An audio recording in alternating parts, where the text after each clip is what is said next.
Hi, my name is Frida González Arreola. I'm currently 24 years old and I'm studying my last year at mechanical. Hi, my name is Frida González Arreola. I'm currently 24 years old and I'm studying my last year in mechanical engineering at Universidad Nacional Autónoma de México, also known as UNAM. I moved to Mexico City when I was 18 years old in order to achieve my goal of studying mechanical engineering. And since 2020, I've been living in San Luis Potosí because I entered to the internship in BMW Group. Right now, I'm doing an internship in launch team interior body with the product engineers. My hobbies are studying music. I've been playing the flute since I was 10 years old, and also cooking. I really love doing desserts and also learning new recipes every day. Right now, my biggest project has been the implementation of Power BI at the deviation management and control in BMW San Luis Potosí. This started as a small project for one of my colleagues, which has to do the double cross-check between all the deviations of the plant and how much of them affect Mexico. This regards of money, of time, of rework minutes, etc. For this, it was needed to do a double check between at least 4 softwares to concrete that all of the information that was presented at the end of the week was correct. Right now, because of this project, the project engineers can, with a few clicks, access to a dashboard in Power BI server and to see all of the information they need of the deviation and how it's going on. From the first status, so when is the due date, when is going to be implemented, and the time that is left. This is the first status that I gave of this report, and right now I'm working on the development of a global Power BI dashboard for the control of the deviations at BMW in general.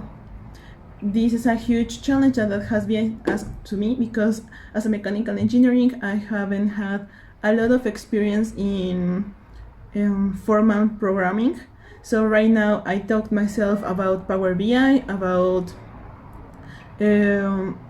all of the sources that you can implement on them, and I'm still learning about big data and how it can improve the performance of my dashboard.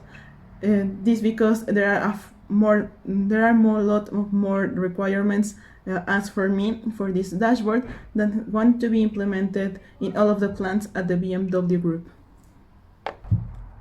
For the problem that has been shown to us as a task, I would say the first cost would be the temperature of not only the mold but for the plastic that it is injecting into the mold. The temperature of the mold can change the properties of the final piece, so it will make it a little more fragile due to the crystallizations that can happen. Also, if the plastic is not at the right temperature, it cannot move through all the cavities in order to fill them, so maybe it could be a creation of air or air bubbles that are stress concentrators and that can provoke a failure and a fracture into the piece. For the contention, I will suggest to do first of all a sorting of the parts. For this, it will be needed to do analysis of the broken parts to find out if it has any pattern that it shows, and to make the sorting easier for the process lines. This to get out the more pieces that could be filled in the screwing.